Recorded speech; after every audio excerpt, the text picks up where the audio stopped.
এই মুহূর্তে আমরা আরও একটা প্রশ্নপত্রের দিকে নজর রাখবো। আমাদের এখন রয়েছে তৃতীয় পর্যায়ক্রমিক মূল্যায়ন 2024-এর প্রশ্ন, পঞ্চম শ্রেণী। আমাদের পরিবেশ থাকতে প্রশ্নপত্র, যেখানে বলা রয়েছে পূর্ণমান 50, সময় রয়েছে 1 ঘন্টা 30 মিনিট। দেখবো একবার প্রশ্নটাতে কি রয়েছে। একের দাগের যেখানে প্রশ্নপত্র, সঠিক উত্তরটি নির্বাচন করে লেখো। 1×10 বলা রয়েছে। ঝালং বিদ্যুৎ জলবিদ্যুৎ কেন্দ্রটি যে নদীর জলস্রোতে চলে, শক্তিতে চলে, সেটি কোনটি? উত্তর হবে জলঢাকা নদী। কলকাতায় রিক্সা এসেছিল কবে? 1900 সালে।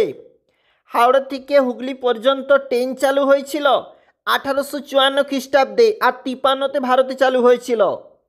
পরিবেশ বান্ধব পরিবহন সেটি কোনটি? উত্তর হবে সাইকেল। পথের পাঁচালী সিনেমাটা কে বানিয়েছিল? উত্তর হবে সত্যজিৎ রায়। কাগজ প্রথম তৈরি হয়? উত্তর হবে চীন দেশে।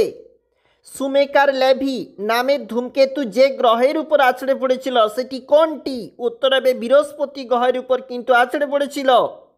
বিশ্ব বয়স্ক দিবস কবে পালন করা হয়? 1 অক্টোবর। হৃৎপিণ্ডের শব্দ শোনা হয় যে যন্ত্রের সাহায্যে, সেটি কোনটি? উত্তর হবে স্টেথোস্কোপ। বৃহস্পতি গ্রহের উপর একটি ধূমকেতু এসে পড়েছিল, সালটা হচ্ছে 1994 সাল।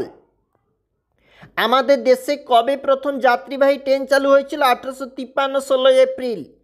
পশ্চিমবঙ্গের প্রধান খনিজ সম্পদ? উত্তর হবে কয়লা। ধোঁয়াতে কোন বিষাক্ত গ্যাস থাকে? Carbon monoxide. পানসি কি? দেখবে তোমরা বইতে রয়েছে প্যাপিরাস, গাছের ছাল এবং সেখান থেকে পেপার। দেখবে পৃথিবীর নিজস্ব ঘোরার পথকে কক্ষপথ বলে। একটু নিচে চলে যাচ্ছি। পশ্চিমবঙ্গের কোথায় কয়লা খনি আছে? দেখো রানীগঞ্জ। এছাড়াও রয়েছে, কিন্তু লিখবে অন্যান্যগুলা। কয়লার ধোঁয়ায় কী গ্যাস উৎপন্ন হয়? রেল ইঞ্জিন তৈরির কারখানা চিত্তরঞ্জনে। একটি অপ্রচলিত শক্তির উৎস, দেখো বায়ু শক্তি।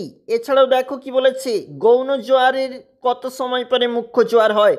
প্রশ্নগুলো অবশ্যই দেখবে 1 নম্বরের জন্য। এরপরে কিন্তু শূন্যস্থান পূরণ। কয়লার উপাদানটি হলো ড্যাশ, কার্বন। ড্যাশ পুড়িয়ে তাপবিদ্যুৎ, কয়লা পুড়িয়ে তাপবিদ্যুৎ কেন্দ্র, অর্থাৎ তাপবিদ্যুৎ কেন্দ্রে উৎপন্ন করা হয় তাপবিদ্যুৎ। মুখ্য জোয়ারের মূল কারণ ড্যাশ, আকর্ষণ। দেখবে তোমরা এগুলা কিন্তু আমাদের শূন্যস্থান প্রশ্নপত্র, যে প্রশ্ন অবশ্যই গুরুত্বপূর্ণ পরীক্ষার জন্য এখনই তুলে ধরা হয়েছে সেই সমস্ত প্রশ্নগুলি। একটু নিচে চলে যাব, যেখানে কিন্তু অর্থাৎ যেখানে 4-এর দাগে বলা রয়েছে, দেখো যে কোনো 5টি প্রশ্নের উত্তর দাও। 2×5 10 নাম্বার। প্রতিটি প্রশ্নের মান কিন্তু এখানে 2 নাম্বার করে। অ্যাসিড বৃষ্টি, জীবাশ্ম জ্বালানি, জলচক্র, ধূমকেতু, শ্বাসমূল, ঠেসমূল, অবশ্যই এগুলো দেখবে কি কি রয়েছে প্রশ্নপত্রটাতেই। একটু নিচে যাব, যেখানে 5-এর দাগের যে প্রশ্নপত্র, অর্থাৎ 5 নাম্বার একটি প্রশ্নের জন্য। দেখো কয়লা কিভাবে সৃষ্টি হয়, এর থেকে কি কি উপজাত দ্রব্য পাওয়া যায়, সূর্যগ্রহণের একটি চিত্র আঁকো। অবশ্যই দেখবে প্রশ্নপত্রগুলি, যেগুলো পঞ্চম শ্রেণী 3rd ইউনিট 2024 পরিবেশের প্রশ্ন হিসাবে খুবই গুরুত্বপূর্ণ রয়েছে।